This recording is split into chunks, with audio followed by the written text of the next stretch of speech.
This episode of the podcast is brought to you by the Rock City Cannabis Carnival, Winter Edition, hosted by #Hydro Inc. On Saturday, December 18th, join us at the Main Street Armory in Rochester, New York, for what is surely to be the cannabis event of the year. With over 90 vendors showcasing the best flower, edibles, concentrates, infused foods and drinks, clothing designs, jewelry, CBD, and more, this event should definitely land high on your priority list. And it wouldn't be a carnival without live DJs, a THC-infused drink bar, stilt walkers, aerialists, carnival games, and so much more. This is a 21-plus event, and tickets are on sale now at etix.com and through mainstreetarmory.com, which you can access in the show notes. So whether you're a joker, a smoker, or a midnight toker, come check out the Rock City Cannabis Carnival Winter Edition on December 18th for what is sure to be the most epic cannabis event that New York State has ever seen. The views and opinions expressed on this show belong solely to the hosts and their guests and do not reflect the views of any outside institutions unless explicitly stated.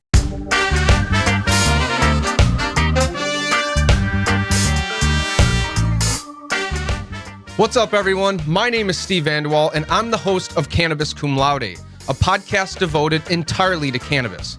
This podcast will cover a full spectrum of topics, including cultivation, business, medicine, politics, culture, advocacy, and everything in between. Because let's face it, the cannabis industry is very complicated. It's robust, and it has a ton of moving parts. So it's going to be my job to help you understand it a little bit better. So tune in every week for a brand new episode. And if you enjoy this podcast, please subscribe, rate, and review the show. And if you really, really, really like the show and are interested in sponsoring, please shoot me an email at logistics@cannabiscumlaude.com. Now enjoy the show. Well, welcome back. Ha ha ha. Oh, you got me. I got you. Ha ha. As my daughter would say, put your phone down. Like it's Instagram, kid. You'll learn. You'll learn. One day. Welcome back to another episode of Cannabis Cum Laude. I am Jackie Nutt, one of the beautiful hosts, and next to me is my handsome co-host. Yep, Steve I Vanderwall. am a solid 6, but thank you for everything. At least you recognize I it. do. At least you know. I do. It took a while. Very excited to be here today.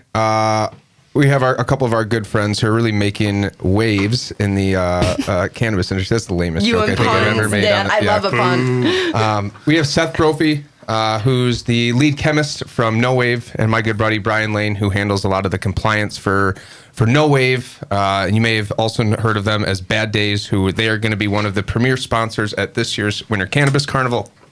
Obviously, over the past month, we've been interviewing small businesses and sponsors and vendors of this carnival so we can get an idea of who is who in the local cannabis community and hemp community.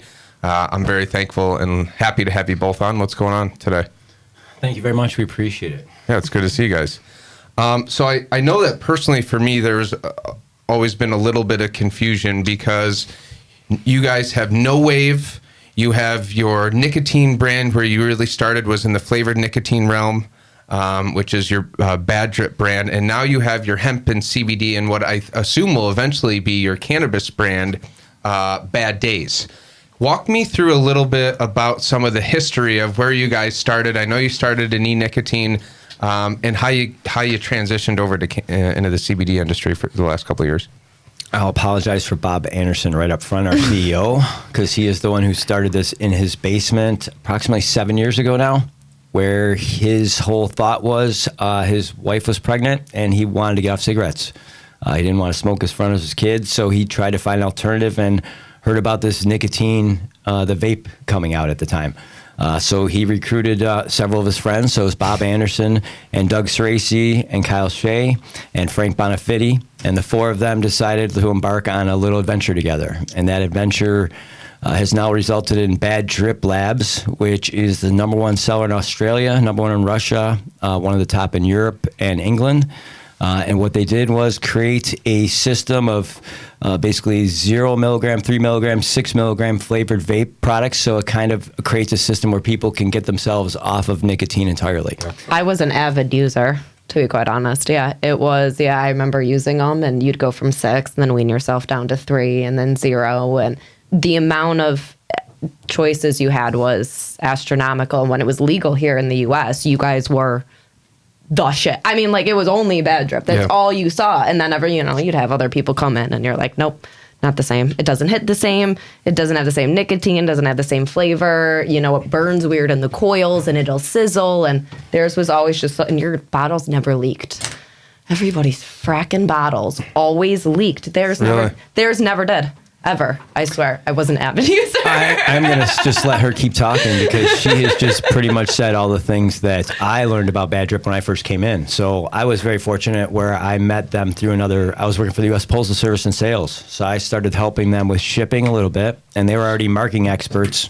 Their sales are huge. So what bad drip did was they knew the distro market was huge, and they went to the trade shows and built the company up that way through the country. So I believe right now, if I'm not mistaken, it's about 4,500 stores in our network that get bad drip products or have over the last 5-6 years. That's crazy. And then we didn't really have to market. So the minute I came on board and they talked me out of leaving the Postal Service from a sales career, and I said, great, I'm going to jump in with you guys. And I kind of am the old man in the room. I'm definitely the oldest of the group.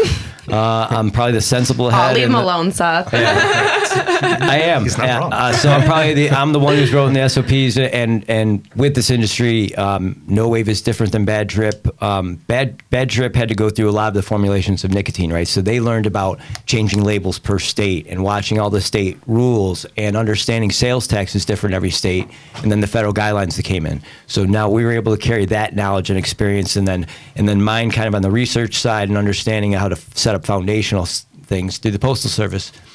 It became a great team. Sorry, So go ahead. Brian. Who's writing the SOPs? Seth and myself. There we are. Give him some credit. Give him some credit. No, absolutely. So Seth definitely does the lab side of it, where I do more of the functional side of it, which is great. Seth, as the chemist, is our lab manager, and we'll definitely get into more of how sophisticated our lab is and where we've gone from bad drip. So bad drip used to actually make all of their own products. And then as they started backing off doing that and having someone source out to where they're making it, we're now using all that equipment for our CBD products. It's a simple changeover. So we have a full clean room that's HEPA filtered. So now what these guys did is said, okay, we've gone from the nicotine side, helping people get off nicotine. What's the next industry we want to go to help people? Obviously, the cannabis. We all know. No-brainer. I've been a user my whole life, as I told many people.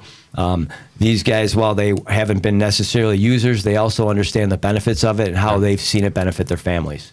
So we've created product lines for that. Well, and that's the thing. I mean, that's one thing Steve and I sit here do is just try and break down the stigmas of that. It's, it's not, while it is something fun to smoke, it's, so much more medical. And the people we have on here, such as yourselves, are just looking to assist people and better their lives and find things that aren't going to, make them more sick or feel tired or not be able to function. CBD is something that you can at least still get up and go about your daily business. And it's amazing. Yeah, and when you start thinking, I think a lot of people who aren't as familiar with this space as we all are, when you think, a cannabis or a hemp or a manufacturing facility, I don't think people really understand the sophistication and the technology that are within the walls of NOWAVE. I mean, I remember going there, and I still am amazed every time I go there and talk to you guys, the machinery and the technology and the sophistication and just the pure size. And we have some aspects of a pharmaceutical clean room.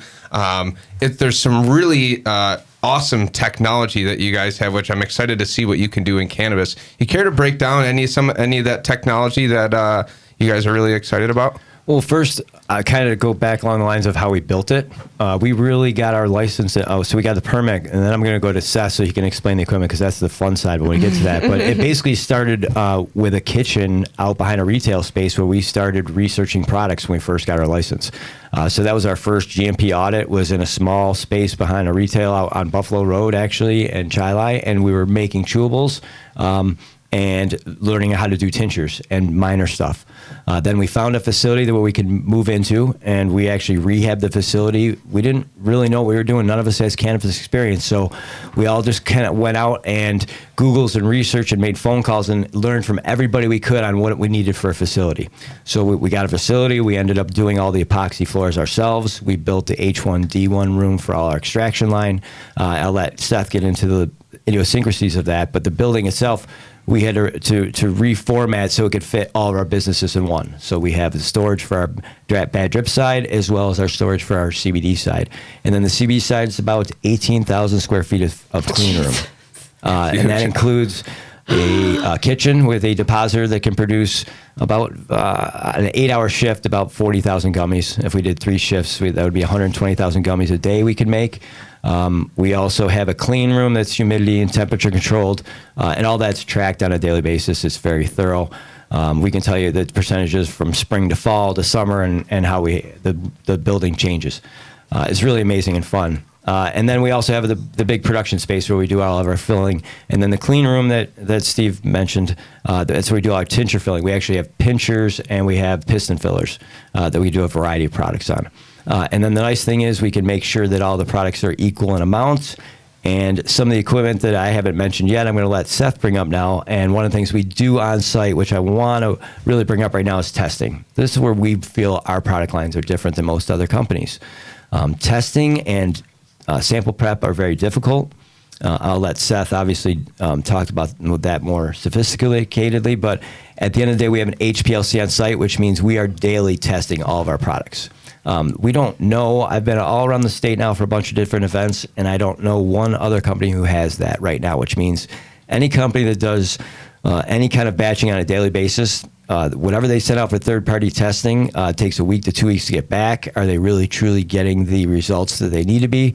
But for us, we actually get the results on a daily basis, so we know if the batch we're making is accurate, or if there needs to be a change, or if the batch needs to be thrown away.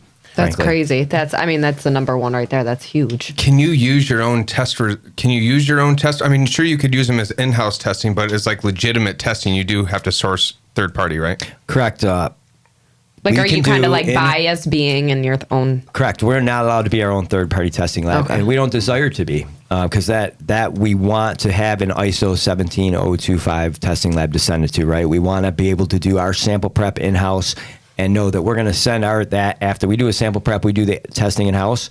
We send it to that company now that we can actually match our own in-house tests for the exact same batches.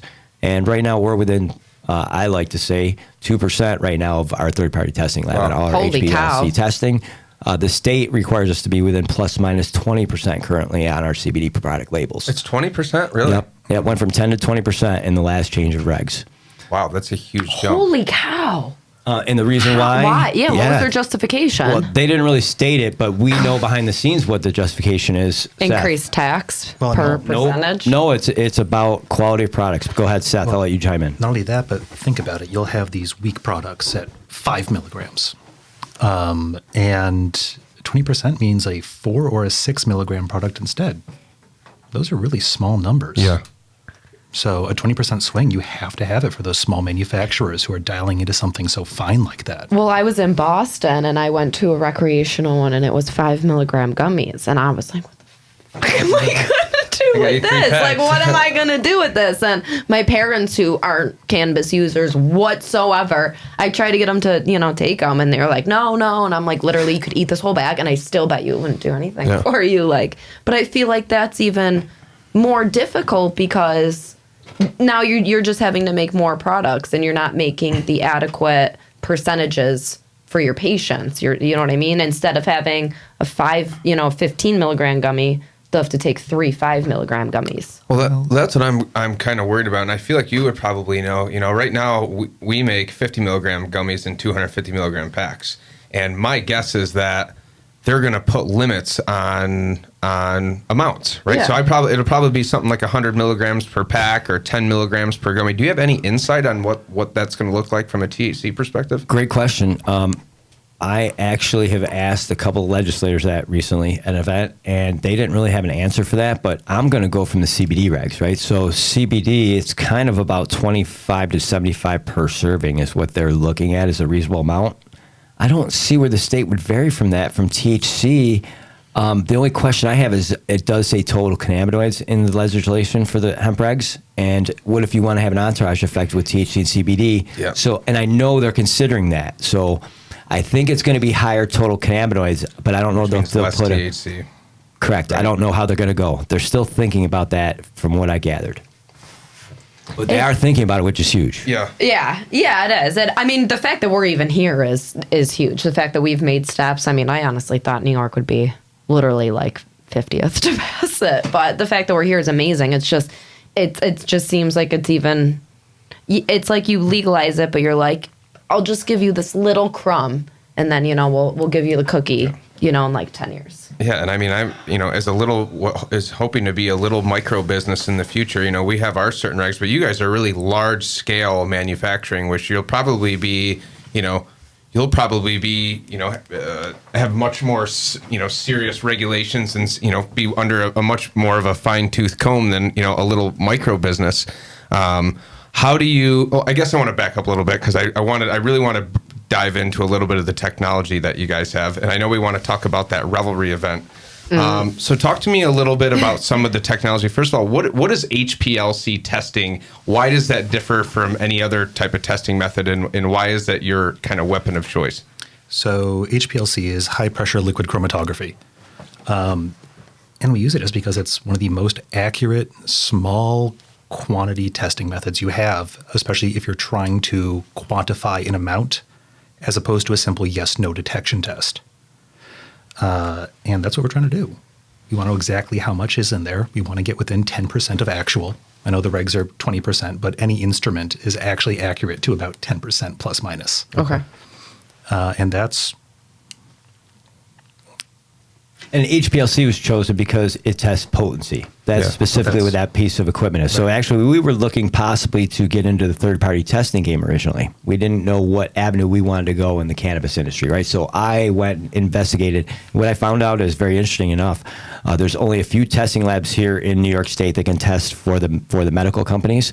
And one of them that has a lab here, and I don't remember the name off the top of my head, so I'm not even going to pretend to recall it. But they actually said... I actually said, so what would be the cost of setting up a lab? And it's basically 4 pieces of equipment you need to do a full testing for a full panel for a product. We have one of those pieces of equipment, technically, right? So we have one piece of the puzzle. The other puzzles are testing for heavy metals, pesticides, and solvents. Microbials as well. And microbials, thank you. Also active water, also free water. There's a lot of tests you can throw in there. But to make people safe, it's metals, microbials, and solvents. Do you have to test, like to become a legitimate test lab, do you also have to test everything? Or do you have to test, like be able to test people's flower, like concentrates, RSO, edibles, percentages of all? Or can you specify and, because does the machines do it all? Because correct, I know, correct. I know personal machines, like, you can buy personal machines that do them and they each specify in one thing, but it'll test it all the same exact way. Well, that's the benefit of the HPLC, is it's all up to the chemist on staff to make a proper assay out of your material. So long as I can push those cannabinoids into solvent and fire it through, I'm good. Interesting. So basically the HPLC is set up, you want to explain the standards that we use? You mean the check standards? Mm-hmm. I mean, sure. So how many of them? Like for instance, there's a couple hundred cannabinoids, right? You guys have broached on that in previous episodes, I know. So there's so many cannabinoids, but the HPLC, you can dial into certain standards. So you have to have the standard of that cannabinoid to check for it, right? So I can't check for something we don't have a standard for. Yeah, so I mean, we buy our check standards from a ISO 17 whatever company. So they're fully certified, surprisingly cheap these days. Really? And Don't tell people that. well, they're super dilute and solvent. Just, if you try and eat it, you're going to poison yourself. Yeah. But yeah, we prep a check standard once a week, and I can check for 17 different cannabinoids right now. I think that's what we last calibrated to. Wow. Holy cow. And I mean, who cares if their product has CBL in it? But I can tell you. Most people won't know. They'd be like, it has what? I thought it was just CBD and THC. Mm-hmm. I know that you guys have, and this is something, I started in the CBD realm, and I, went traditional with CBD distillate and, really had stuck to the tinctures for a long time. But, one thing that we had always struggled with in the CBD realm, when you make traditional products like that, is bioavailability. And over the last couple of years, one thing that I learned is that you can actually increase your bioavailability of a CBD or really any cannabinoid product by water solubilizing it, because in case people forget, cannabinoids are oil or fat based. And if you're, trying to make it with a water based product, oil and water doesn't really mix. You know, I was making beverages for a while with regular distillate, and what happens? It just settles on the bottom, and it looks kind of gross, to be honest. It still does the trick, and it'll really take you to the moon, but it's not necessarily anything that somebody wants to see when you pick up a grape juice or a lemonade and you got a bunch of freaking sea monsters that floating around in there. So how exactly do you begin, or what technology do you need to use to water solubilize cannabinoids? What does that look like? So why don't I start and I'll let you finish that. First, we bought a machine out of the pharmaceutical industry that we didn't know anything about. So I walked in, when you talk about bioavailability, I had a couple chemists putting in bioavailability charts on a board, and I was amazed. Like smoking, you get certain availability and then it comes down very quickly. You have an edible that'll go up and then stay a little longer, but won't get as high as smoking. But if you can break down the particle size of what you're putting in your body, the bioavailability becomes quicker, so it hits you like smoking and stays up at that top level. Now, Seth, please get to the chemical side, because that's the simple man's version. Well, so you got to remember there's two parts to bioavailability. There's how efficiently is your system taking it in, so how quickly is it hitting you, and then how much of that initial part It's 4:59 are you actually p.m. absorbing. So like, let's say you're smoking. You're not getting 100% of the THC in that. You're exhaling like half of it. If you're eating a gummy, you're probably going to absorb all of it, but it's going to be over the course of hours. So the great benefit of our water solubilized products here is that we have smashed up the oil droplets in water to such a fine level that you've absorbed most of it within 15 minutes to half an hour. Really? And you get all of it. That's such a Nothing's game missing. changer, because as you know, one thing about edibles is that you take one and then 45 minutes to an hour later, did it hit? Did it not? Most of the time it does. And then people, I'll eat 2 more, eat 3 more. And then you're, to the moon. The nice thing about this type of product is that within 15 to 20 minutes, you have that effect that you're going for, right off the bat, right? Additionally, from what I've heard from other people, you get a very nice gradual buildup. Okay. So it's not a sudden slam that you'll get with a Like lot of boom, edibles out there. yeah, like Not at all. Because you're absorbing it smoothly and quickly. 15-minute onset, slow ramp up over about 15 minutes, and then you're right where you want to be. And see, that's the thing too, because people, if they're in pain, they don't have 45 minutes, Yep. an hour, 2 hours Yep. to let something kick in, or be like, okay, I know in 2 hours I'm gonna be feeling like shit. Maybe I'll just take it. Not, you know what I mean? It's if you need something, just like Advil takes 15, 30 minutes to generally kick in. You know what I mean? Like if you need something, to help you, you need it now. And that's what's amazing. And to find that in the science. I mean, I like the dumb man's version because that's where I'm at. I mean, The dumb lady version. yeah, the dumb lady version. I was like, I get that. You're all the science too. So I feel like we're Amen. well partnered together. And just to the reason why this piece of equipment we purchased is actually a lot more expensive than what most people are doing for nanotechnology. So most people, nanotechnology, you get it, and the bottle you get is settled, just like Steve says, because most people are using just these mixers that just homogenize it, right? So it just kind of mixes it up and trims it up and slurs it up together very well. But where ours actually goes 30,000 PSI through a very small part, and it gets those particle size. And then the other piece of equipment we didn't even tell you guys that we have is a particle size analyzer. So we can analyze the particle sizes before we send it through, and then after each pass to know how much we are reducing the size of that particle. And Brian's even shortchanging us on this one. It's not just a giant, high pressure system we're putting it through. There's a lot of chemistry that went into this. We have a whole complex of emulsifiers to make sure this is stable for months to years once it's mixed with water. We have things to modulate flavor. We have things to make sure you don't get that burn in the back of your throat. This was a 3 to 6 month long R&D project. Well, Yeah, to constantly figure out, all right, what other ways can we improve it, make it easier for people, make it more comfortable? How does it hit better? And that's crazy. I mean, that burn taste too, that is a Gone. decent amount of you. Yeah, that is. Gone. And obviously you said too, it has a higher shelf life. Yes. If someone can make it last that long, but it has a higher shelf life due to the process of it. Yeah, can I talk about the ozone? Please. Yeah, no. Approval. We've been working with people in the industry who really know what they're doing when it comes to bottled water products. So we've got a brand new ozone system coming in. We're not throwing this through a giant tunnel to heat it up and pasteurize it. We're going to have ozone mixed in with the water. We can it. It's sterile. Anything in there that was alive is dead now. And then the ozone dissipates away. It disappears by the time you're ready to open the can. Perfectly safe. How long does it take to dissipate? Or does that happen in lab, and then when it's all gone, is then when it's bottled and ready for the consumer? That happens in the can. Really? Yeah, you give it a day or so, and you have 0 detectable ozone left in there, especially once you open it, it starts mixing with air. Really? Because I know people hear ozone and they think, oh no, that's bad for me. Interesting. Yeah, if you inhale ozone, that's very bad for you. But not these. This dissipates. This completely destroys itself in can. We just need it to sterilize real quick. It's funny, I was actually talking to somebody about ozone today. I'm looking for an RO water system. And the guy I was talking to was talking about how, I've been looking at dosatron and more injector stuff like that for my facility. But what they do is they do water reclamation, which is something I've always been afraid of because, after you feed and it goes to the Rockwell cubes or the Coker or whatever, there's, it definitely has an increased chance of contaminants and pathogens. And if you recirculate that without prepping it, appropriately, it could really fuck up your whole garden. But this guy was telling me what they do is they take the water, the nutrient-filled water that comes off in your runoff, they ozone it, and then all of a sudden you have usable, nutrient-rich water, which is huge because we know that indoor cannabis farming is not very sustainable. It's high water, it's high energy, it's high AC, it's high everything.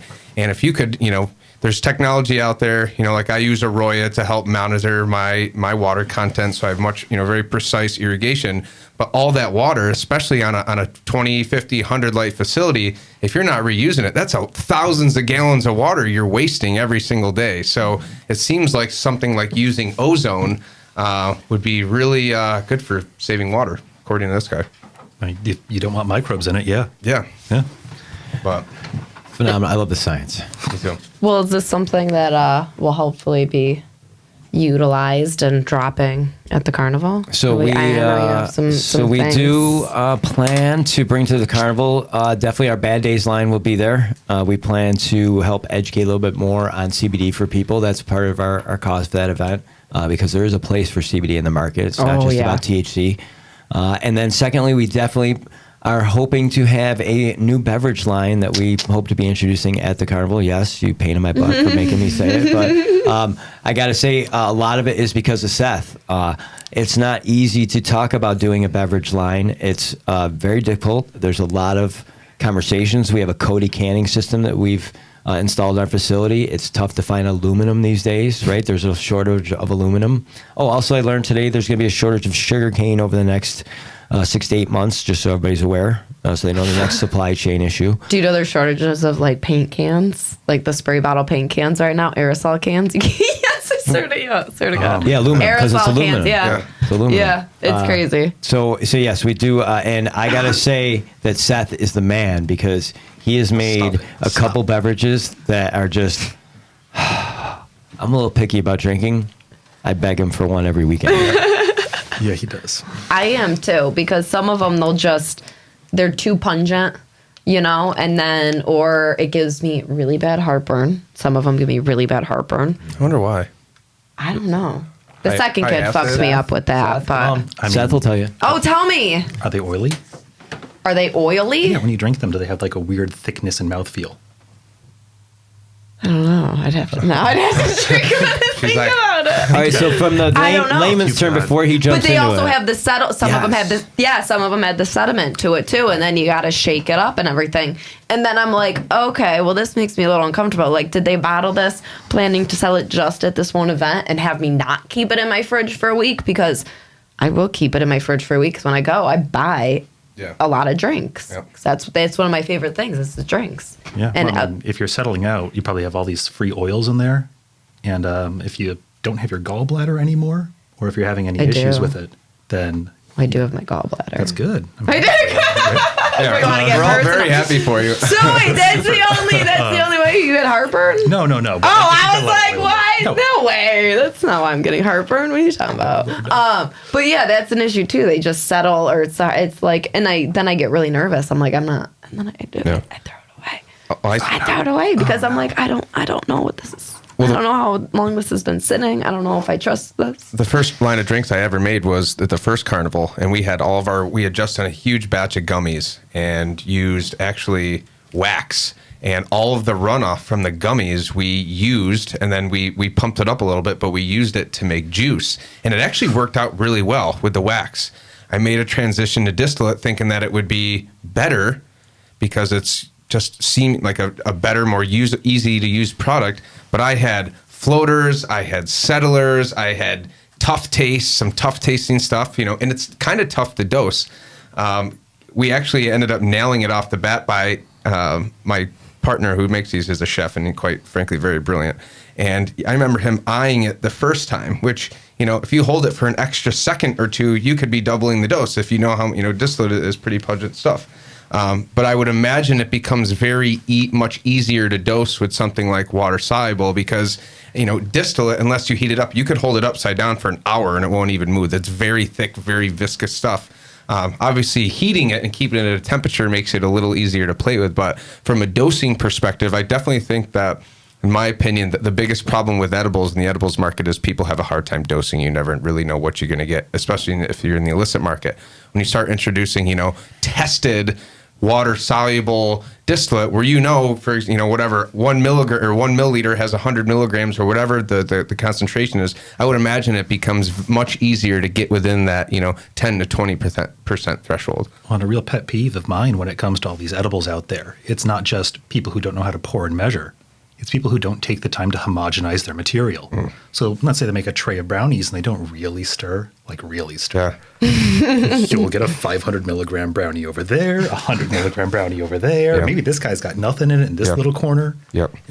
You can't give that to people. It's dishonest. Yeah. It's just. You're going to hurt someone. Yeah. And especially if you're using a product that doesn't, have good homogeneity. What's the word? That's good. Homogenization. Okay. Something like that. Homogenization. Because there's some mixtures. I played around with pies for a while, and we had really good luck with like a banana cream pie, which homogenized really nice. But when we made our pumpkin pies recently, we had a really difficult time getting. We had some that were maybe 300 or 400 milligrams. We had some that were way less than that. But maybe it was personal error, but I definitely noticed different materials and different, puddings and stuff that we use definitely make, some are a lot easier to dose while some are a lot more difficult. Oh, absolutely. And I think what you pointed out, too, is the problem that the CBD industry had early on is people got at the CBD industry not realizing how hard it was to make products. So there was a lot of labels not matching products out there, and that was a big problem for our industry a couple of years ago. I think now that you have in New York State GMP certification, so everybody has to follow the protocols, that's going to help. But I think that's also a thing where I can't wait till our legislation is written and we get away from these drops and these random events because people really think they're making good products and care about the products they're making, and they're still not making equally dosed products. Yeah. And that concerns me a little bit.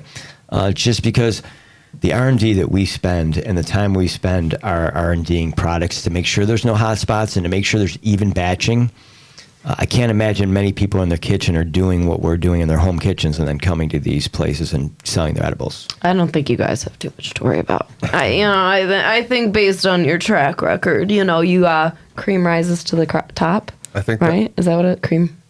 I don't know. Yeah. No, is that the saying? Yeah. That's Randy Savage, right? Okay. Oh, wow. Yeah. Cream rises to the top. Well, yeah, that's what I think. I mean, your track history and everything you guys are doing. No one speaks this intricately about their processes like you guys do. And I mean, it just shows that not only you take the time and you care, but you're doing it for your patients and you're making sure that everything is as clean and accurate as possible. And there are very few who, can say the same. Yeah, I'll be the first one to say this is not a garage basement operation. This is a multi-million-dollar operation with Started in the garage. that you wouldn't even believe existed.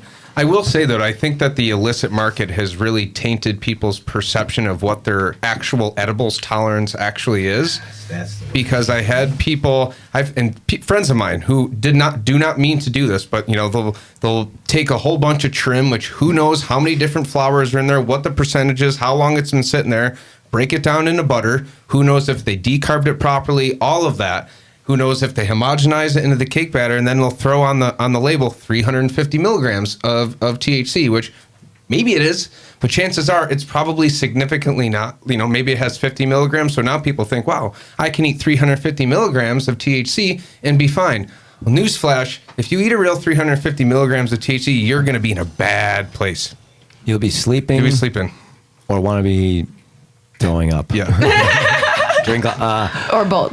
One of the things that one of our business partners, so we have a couple of us that are heavy users and always have been. We will not disguise that. We're very open about that. And what he says is eating a lot of sugar sometimes, if you get yourself really buzzed up, sugar sometimes can help bring it down a little bit. Really? See, I like the CBD to help counterbalance it. One of my girlfriends who we had on here, the V Experience, does that. She counterbalances it with the CBD, and she literally has shots of CBD that she carries around with people if they feel too high. It's She's incredible. Right. You're right. Yeah, that's the entourage effect that people are saying. So I think that Delta 8 and CBD are the offsets to THC9 to keep you from getting to that point where some people they don't feel comfortable. I think they maybe are a little bit dramatic about their feelings of them, right? Because they don't like feeling like that. But you're right. CBD, the entourage effect, if you do like a 10 milligrams THC and CBD, that's really what's going to fit, I think, a lot of the soccer moms down the line. Yeah.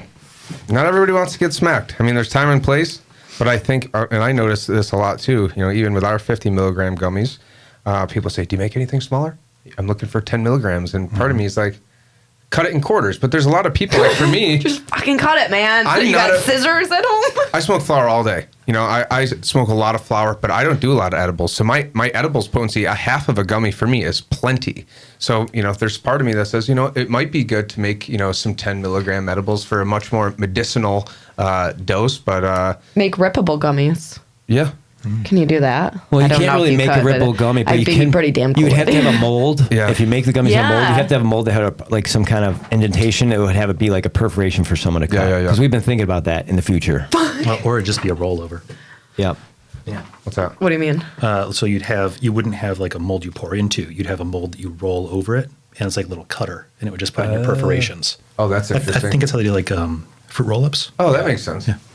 Interesting. Pretty soon you guys have It's a a- fruit roll-up machine in that place. It's a die. That's what it is. It's a rolling die. Fucking Yeah. genius. Oh my God. Cool. A fruit roll up. Can you guys do that? They could probably That'd be they could pretty damn probably cool, do man. anything. I Yeah, think that's we've what I'm saying. That'd be R&D'd pretty damn cool. Fruit roll up. I think we've R&D'd that. Yeah, we have. I think we've R&D'd almost every food product that really we would consider going to the cannabis industry so far. But with you got to CBD. put the pot leaf tongue tattoos on it. It's got to be the one with the. Yeah.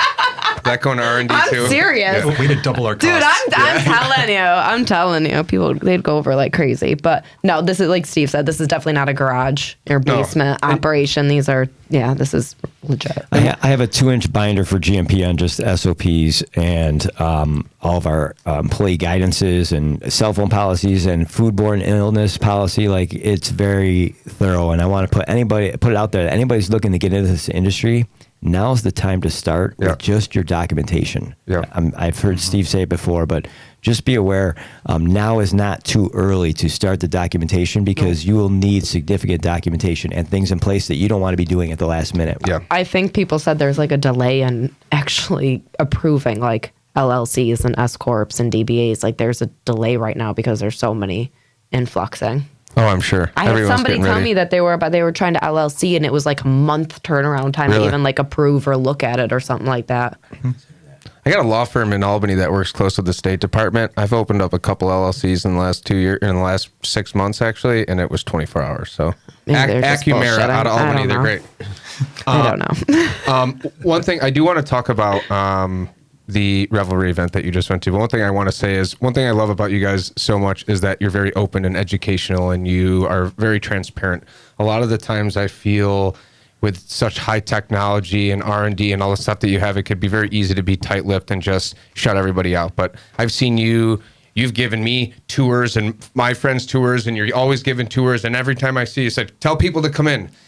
You've shared information with me that I would normally have to pay thousands and thousands of dollars for a scientist to get it, and that's. Oh no, don't say that. My CEO is going to kill me. Yeah. Don't say that. Cut that out. Cut that out. No, it's all good. It's fine. So back to it. So he wouldn't respond to you? That's so mean. No, you guys have just been an open book, and we say it all the time, is education is the key to destigmatizing and moving this industry forward. And you guys have always been an open book, and you've always, educated first. What the you guys are big dogs and really are going to make waves, but you've even let little dogs like me and other people come in and shared information that, personally for me has been very valuable for growing my business. So thank you for continuing to do that.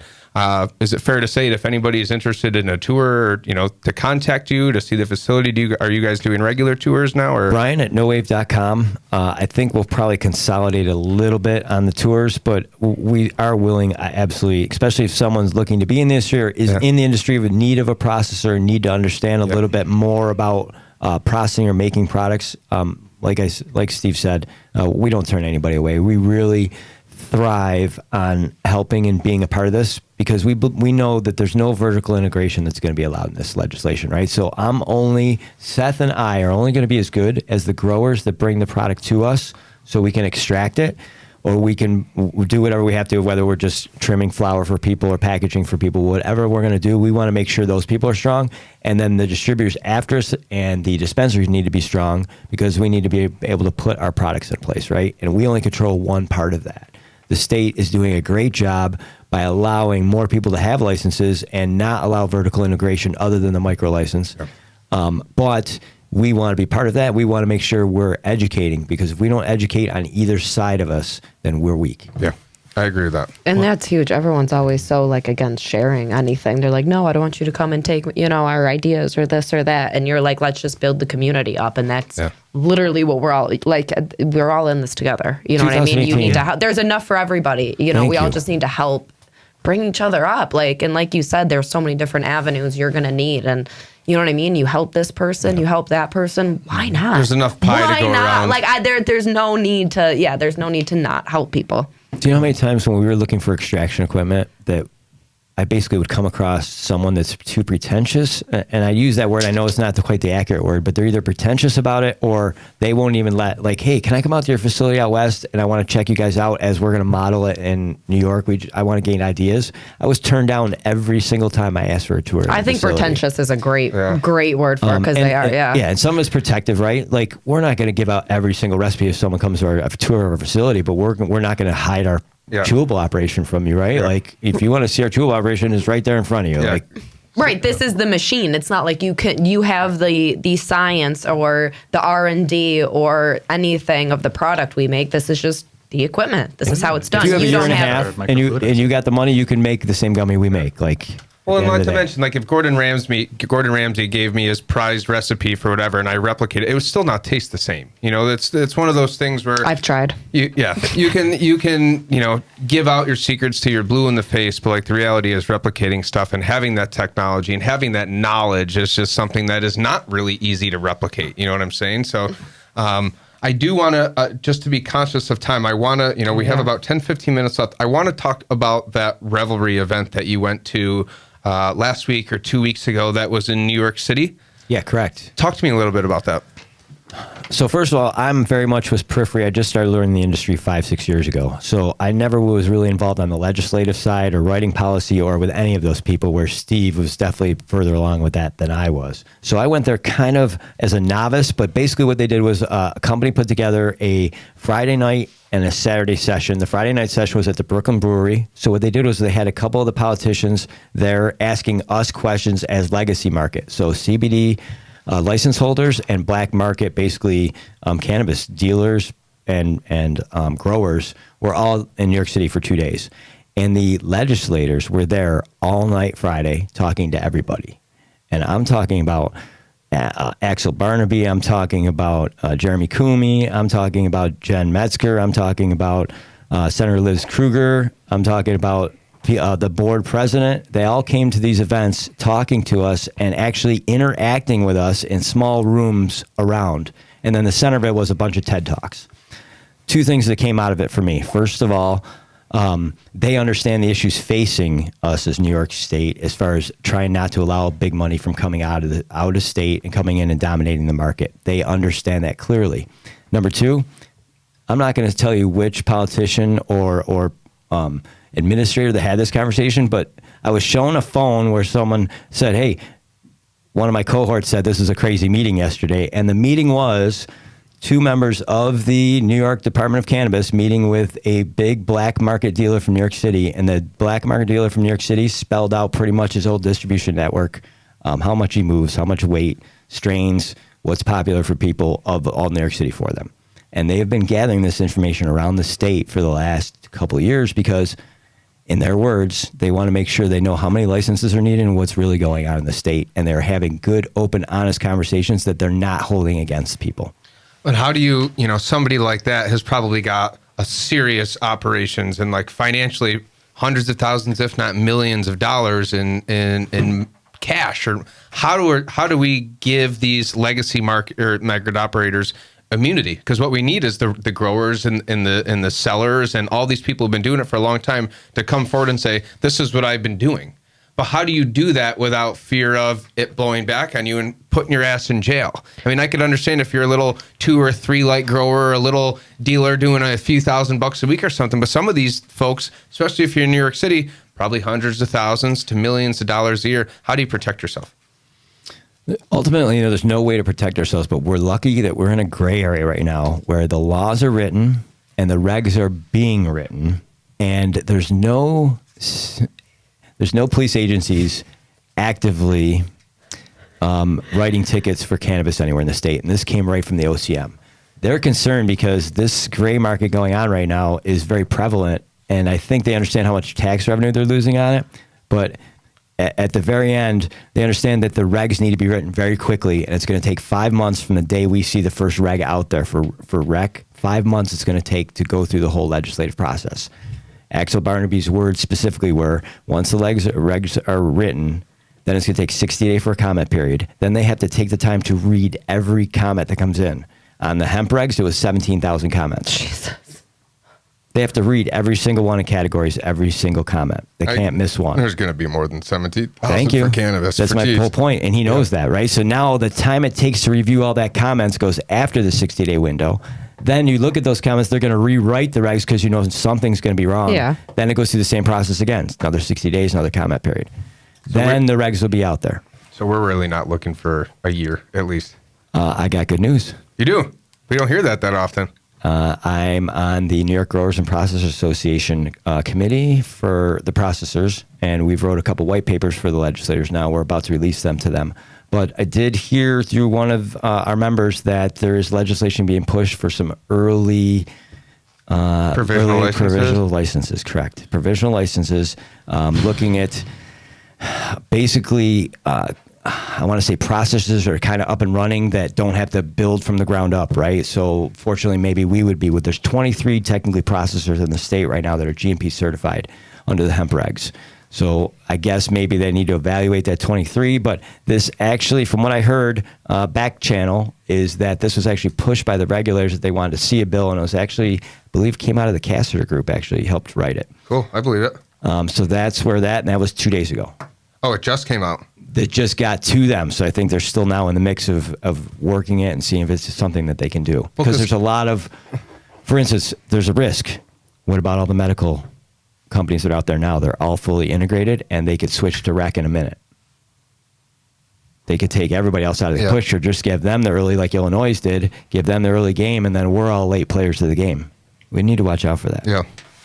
Well, that's also why we're doing the carnival, too, is to try and get these names out there and, at least people some publicity before the ones who have already had the hand in it, kind of keep going. But well, it wouldn't make sense to I mean, it would only make sense to give a processor a provisional license if they gave a cannabis cultivator a provisional license first, because if you don't have product, then there's no reason to have a license. So I'm assuming that if they're going to give out provisionals to manufacturers, they're definitely going to give them out to cultivators. I imagine that's exactly how it's going to start, with cultivators first, but the bill is going through first both. Interesting. Because I know Cooney had written a provisional licensing bill, it was a little bit of a naked bill. I think it was just to put out, which I'm really happy that he did. I think it needs it needs some work and some depth to it. But that's the biggest thing that we're struggling with. I got a 10,000 square foot building that we're ready to outfit as a micro business. And if I just had somebody say, here's a little piece of paper, a piece of cannabis is not allowed in there.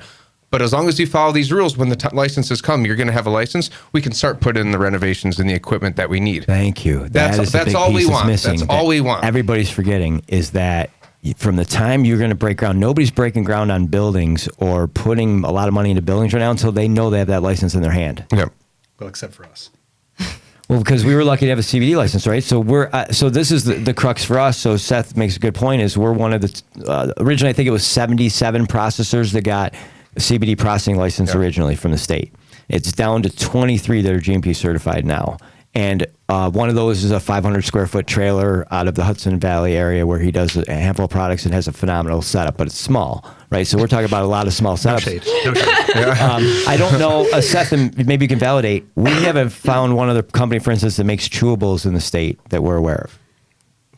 Not that I know of. I'm sure there's got to be someone, right? Yeah, but none that were really, I think we maybe 1 to 3, right? So we even know within the hemp industry, we're not even robust enough to handle the whole cannabis industry, even those 23, right? So that's the challenge. But to have it here, I mean, we know, and it would be great if you guys could do third-party testing for everybody else too, because it would be to have, Rochester's really lucky that I think we already have a great network of growers. It seems like, we already have retail dispensaries and delivery businesses popping up that are thriving. But if we don't have that middle manufacturing hand, or if it's available, but it's 3 hours away, it's going to slow down everything. The fact that we have this manufacturing and this very sophisticated hub in our backyard is good for all license holders, not just NOWAVE. So, if you are a cultivator or you are looking to be a brand, having a business like a NOWAVE in the Rochester area will help your brand and your business, whatever you do. So I think I know I'm very thankful that you guys are here. But I think that having such, a facility like that in our backyard is just going to do wonders for our local industry as a whole, especially. I hope so. We certainly are trying to do that for people. On the other side of the politicians, I just want to make one more point. The politicians look like they're on our side. I was at an event this afternoon. I want to mention another politician's name locally who I think is going to end up being a bigger player. Michael Patterson. He is a city councilman. He's coming to tour my facility on Monday. Michael is a phenomenal guy. So I met him today for the first time. So I met this guy for like just minutes today. And he looks like he's probably going to be tapped as maybe the committee chairman for cannabis for the city of Rochester. Possibly. He did mention that today, so this is me putting out there a little bit.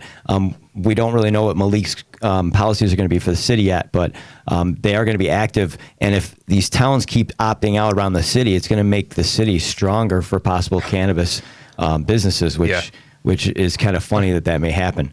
But I want to mention his name because he is very supportive in the industry. He will talk to anybody about anything.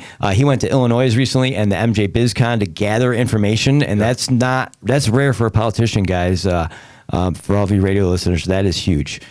So I think that guys like him and Jeremy Cooney, who's obviously really behind the social equity side of it, and Jen Metzger and Liz Kruger, these people all need to be commended. People Stokes, I know I'm going to miss them all. You mention them regularly, but these people are on our side. It's not a war against them anymore. This isn't Cuomo's people anymore. Yep. These are people that actually are our people. Yep. And it sounds like they're just as frustrated as we are for the rollout of this. I mean, you had mentioned that Axel was showing that, was visibly frustrated about all this. And it really does seem that they're doing everything they can. They're not against us. There's no reason to be against us. They want this to work out because it's their, Kruger's got, she has made a career on this bill. Her and People Stokes, this could be arguably the best cannabis bill in the country. Why would they want to start taking down people or building enemies? That's just not. I've met, with them personally. These are good people. Outside of being senators and assembly people, they're people,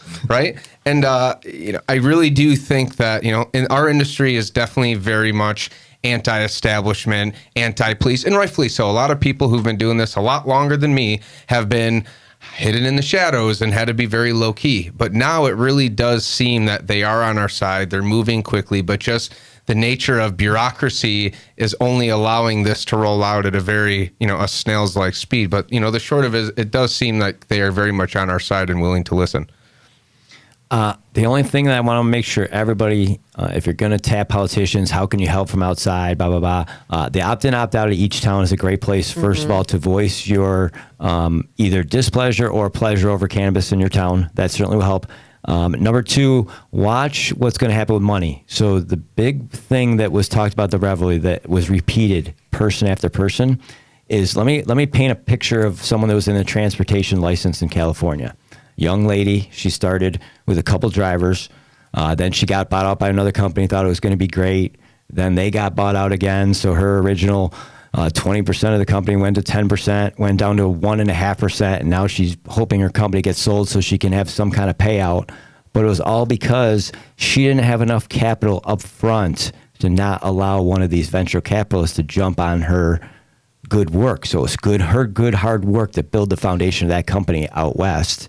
And then if venture capitalists came in and basically pieced her off, so she's going to walk out maybe breaking even and having a very distaste of the industry. So I'm warning everybody now, make sure you have enough money to get through 3 to 4 years, because the first couple of years are going to be very expensive. You're talking about a track and trace, possibly the MRC system or something similar. So you're going to have to track and trace every plant by serial number from each stem all the way up through the process to the final product creation. That is a very costly endeavor.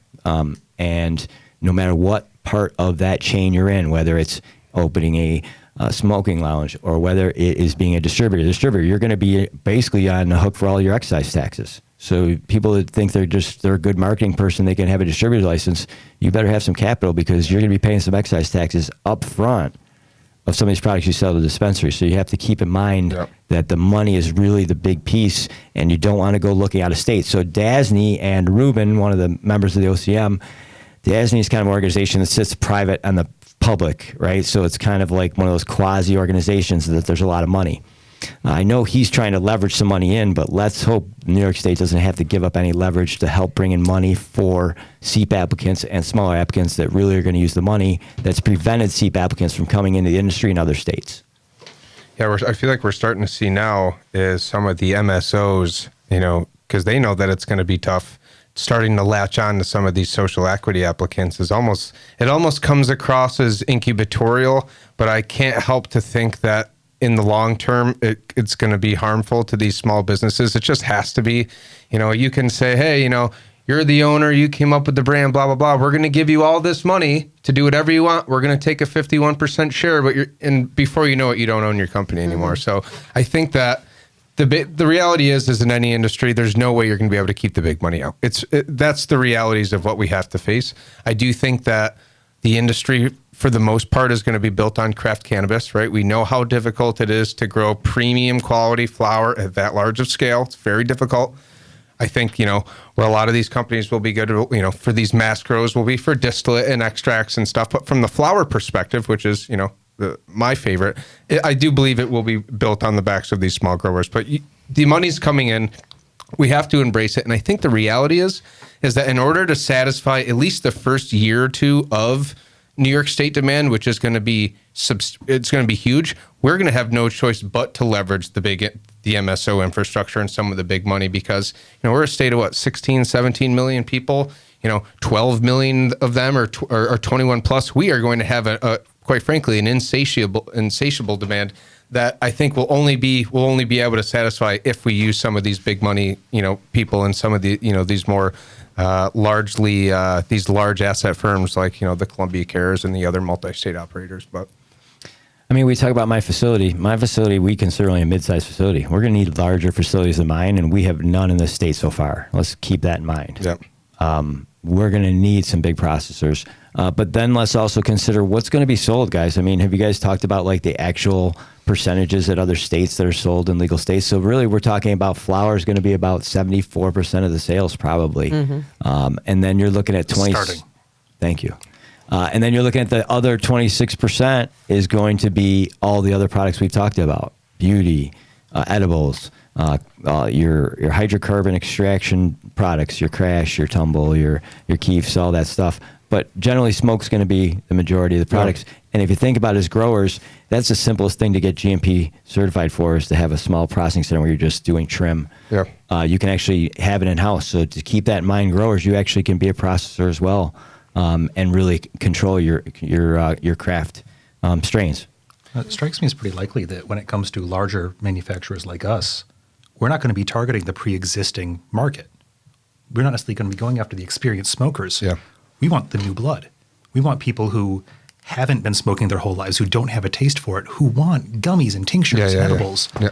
Because when we are making those, we can dial in your high. Yeah. Here's a little bit of CBG. Here's a little bit of THCV. Here's a sativa effect. We're going to tweak your terpenes. Yeah. Exactly.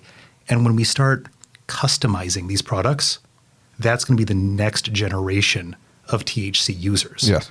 We're not even going to call them potheads. They're going to be THC users. They're going to be bougie. That's what they're going to be. We're already planning. They don't even know what skunk weed was, man. We built our backs on bougie. That's how it Dude, is. they don't even know what that brick used to be. I know. Picking through it. It's like brown and purple all mixed together. They're not even going to know what that is. I know, They're we're not old school. going to know what Reggie is. That's I so know. It's sad. too bad. That's so sad. Well, there's plenty of You Reggie in have the to local smoke market right some now. So bad weed like that, man. Oh man, when I was young. Yeah, but now it's got a fancy name to it. Yeah. It's all dialed up now. Now Reggie's dialed up. yeah, right. Pretty packagings and fucking bullshit. I will say that we've come up to the end of time. I want to thank you both for being here today. Always good talking to you. Is there any final thoughts, or where can people find you if they have any questions, or if people are looking for a job or looking to have their CBD products tested or anything like that? Where can people find you? We are at ilovebaddays.com. That is our product line. Please go look. We have plenty of products. If you want to look at something locally, our End stores, which we are part owners of, END, we are throughout Rochester. Please come grab our products out of there, test them. As far as our facility, Brian at nowave.com is my email address. I will respond to everybody that I can. I love offering advice, or at least maybe sending you somewhere for information. I'm not that guy that likes to spew out and say you have to listen to me. I'm more that guy that says, go look here for where I learned it and learn it for yourself, because that's going to make you a stronger person at the end of the game. Yeah, so NOWAVE.com is also our website for our processing center. Cool. Yeah. And one thing I'd touch on just real quick, something we haven't talked about yet is the wonderful world of topicals.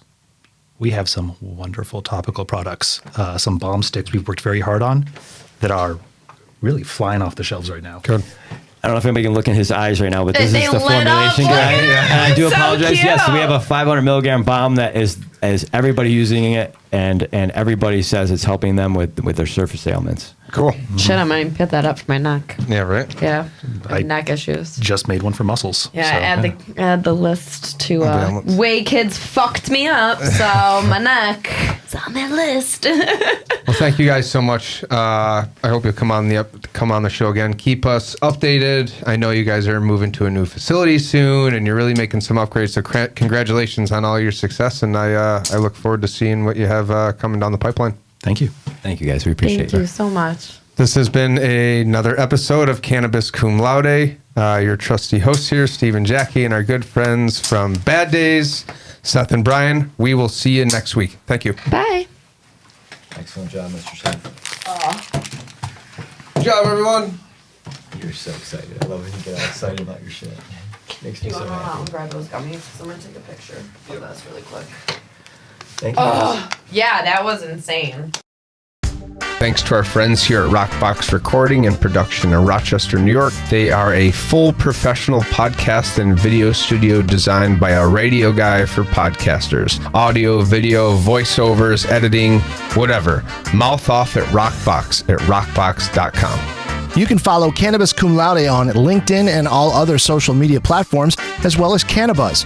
And if you'd like to help support the show, search up Cannabis Cum Laude on Patreon. And of course, all of those links are in the show notes. Thanks for watching and listening.